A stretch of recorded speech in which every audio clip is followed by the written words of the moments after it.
Whoa! So your affiliate marketing business is growing. So superb, that's great. And you want to start hiring a team, get your first employee? Wow! So today you're probably asking questions about, how you should hire your first team member, how you should hire your first employee, and when should you hire them? Well, first of all, let's get rid of the word employee, because if you think about employees, that's something separate for you and your business, and it will create a fragmentation. Use team member, because you as the owner are part of the team as well. And together as a team, great teamwork produces results. So get rid of the word employee to start off with. And I've hired over 180 people in my life, roughly over 30 years in my business career. And I've sacked quite a few as well, because hiring and firing is very much part of the same parcel. You want a great team, but sometimes you get the bad apples, it doesn't work out. And today I'm going to give you 5 tips about how to actually hire somebody and how to bring somebody into your team. Are you ready? Should we do it? Yo-ho! There are multiple ways to leverage in a business. Having team is the biggest way to leverage. Blame. You ever had the finger pointed at you? It's a horrible experience, isn't it? Now, one guy came along, he's 17, he's young. He got a holiday from school when they closed it down temporarily for 2 years.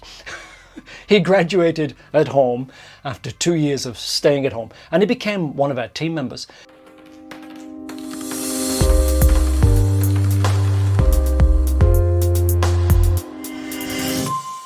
Before I dive in and share those 5 great tips with you, what I want to bring you to attention to right now is because you're wanting to bring some team members into your business and you're looking at how to employ your first employee, and you're looking at when you should employ your first employee. When you're at that stage of your business, you're actually at the stage where you're starting to leverage. Leverage is like a crowbar. Basically, you get more results out than the effort that you put in. There are multiple ways to leverage in a business. Having team is the biggest way to leverage. A second way to leverage is with systems. A third way is check out the video at the end here, and I'll share the third way with you about 3 great ways to leverage. So there's 2 already on the cards for you. So let's get started and talk about those 5 tips. Yoo-hoo! I'm going to point my finger right at you today. Tip number 1, blame. You ever had the finger pointed at you? It's a horrible experience, isn't it? My biggest experience, my biggest learning is that there's one finger pointing out towards the other person, but there's 3 fingers pointing back at me.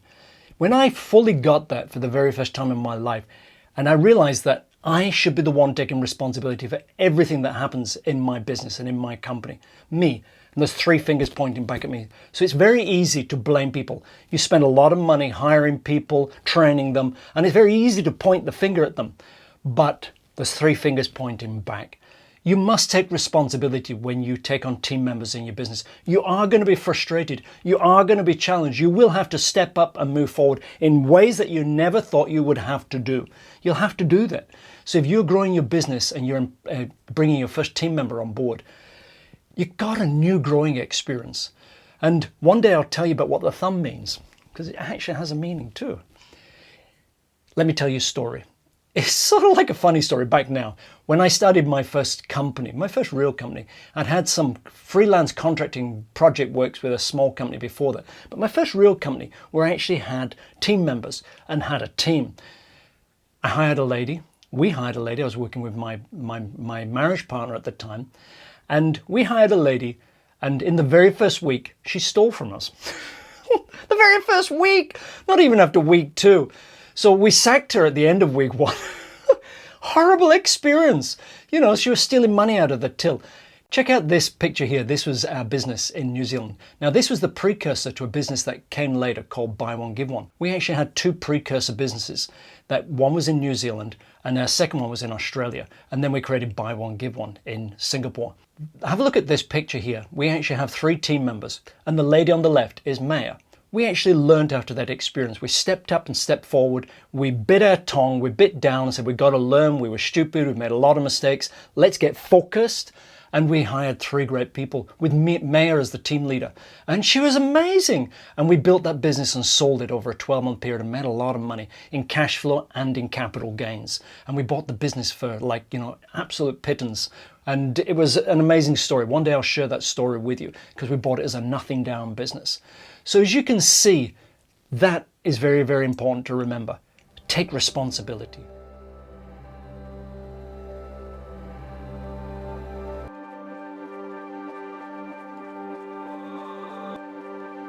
Today, B1G1 is a global movement of businesses coming together to create the change we want to see in the world.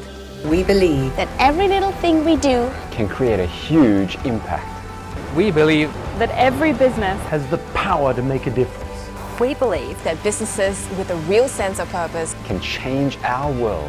By coming together, we have created more than 200 million impacts. And we can do so much more. Imagine a world that's full of giving. let's make it happen. And make your business a real force for good.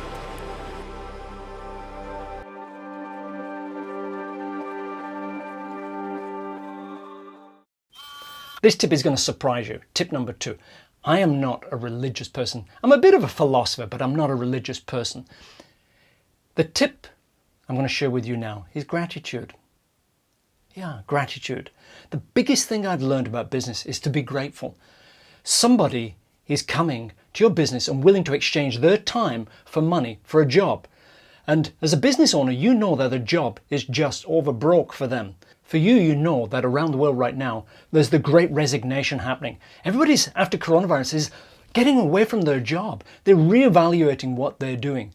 And they don't really want to exchange time for money in the same way that they did before. They wanted to experience more passion, more energy, more focus, more connection. The things that they've been lacking in their life and selling and basically prostituting themselves in exchange for money. They don't want that anymore. They've woken up. So there's a problem now as a business owner. If you're going to build a team as an affiliate marketing team or any other type of team, then you're going to have to be grateful.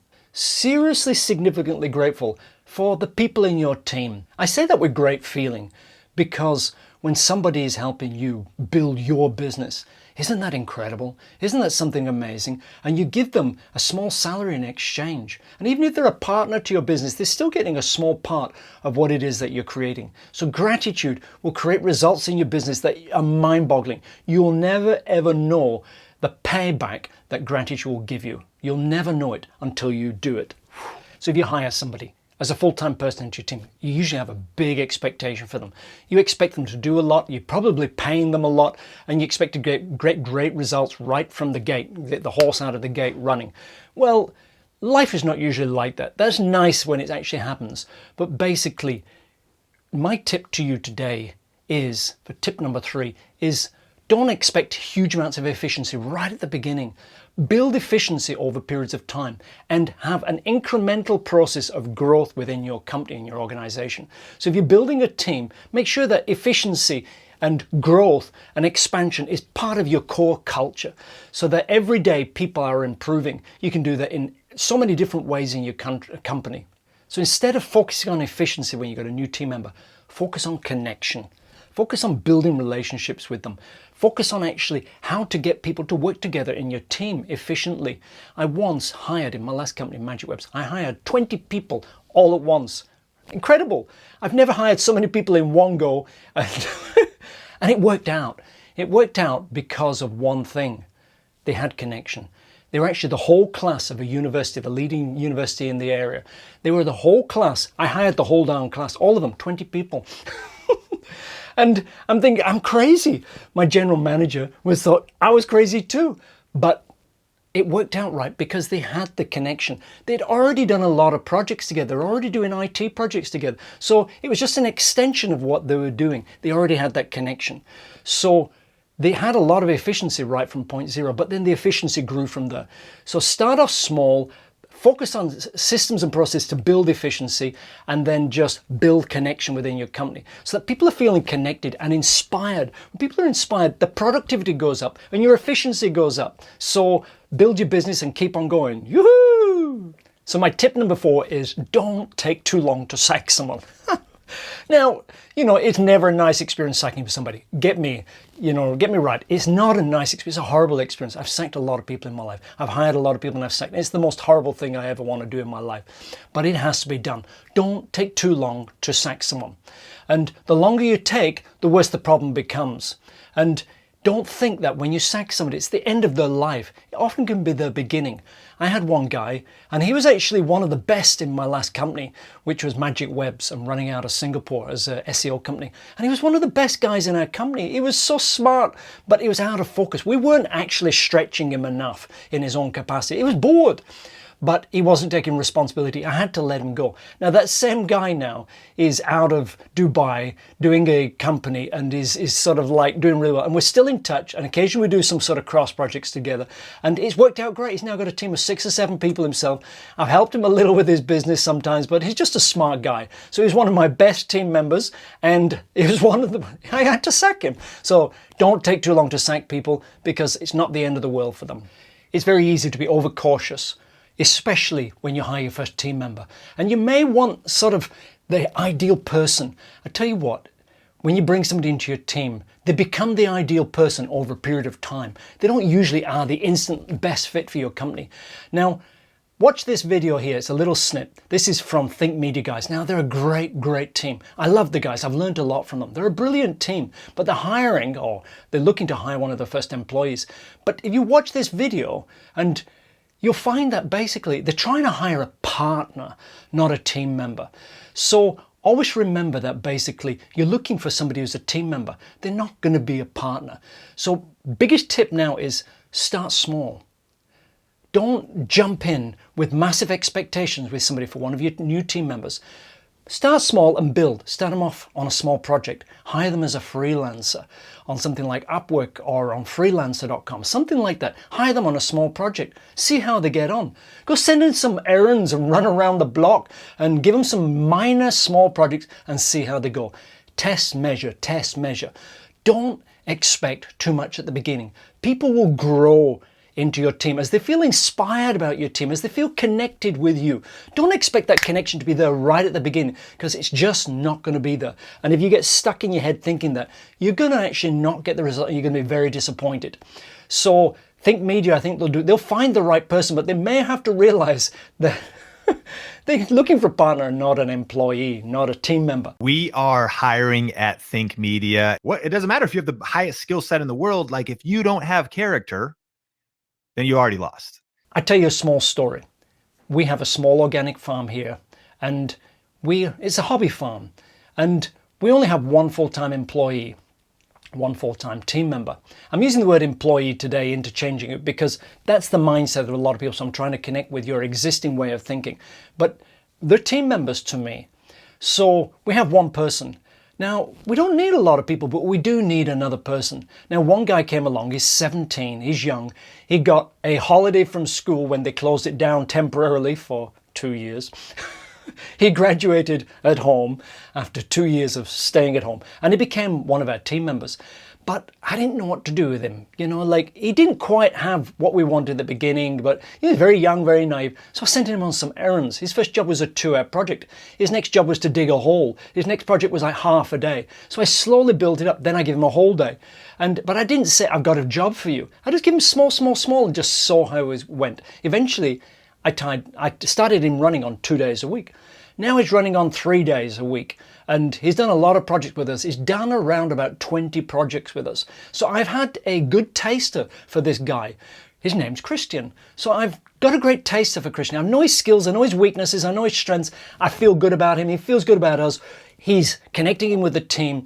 Small, and grow. That's my biggest tip to you when you start a team member. Don't expect everything all out. And we had a lady in my previous company, Magic Webs.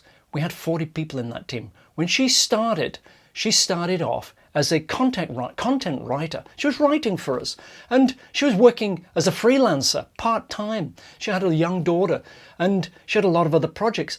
She came on board eventually as a full-time person. I liked her work. She was very diligent. I'd never met the lady, but she was delivering on time, and basically all these things were going great. Then we changed the structure of our business. I said, do you want to come on full-time? Do you want to come on in a different role? She came on as a manager role. She started running our show. She originally was looking after 6 people in our business. She then became the general manager. After 2 years, I had her in training as the CEO of our company, and she was looking after 40 people in 3 cities in 2 countries.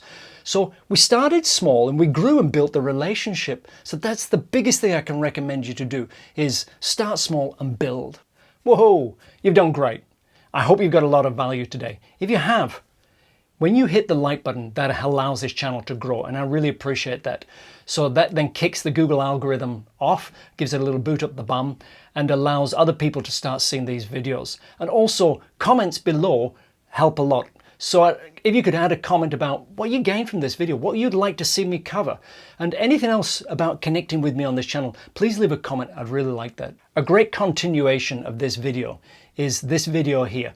This is about leveraging your business too. I mentioned at the beginning, it's point number 3 of leverage, or one of the many points of leverage, branding. Check out this video about branding. It's a great continuation of what we shared today and what I've shared today with you. It will help you continue your affiliate marketing business journey. So thank you very much.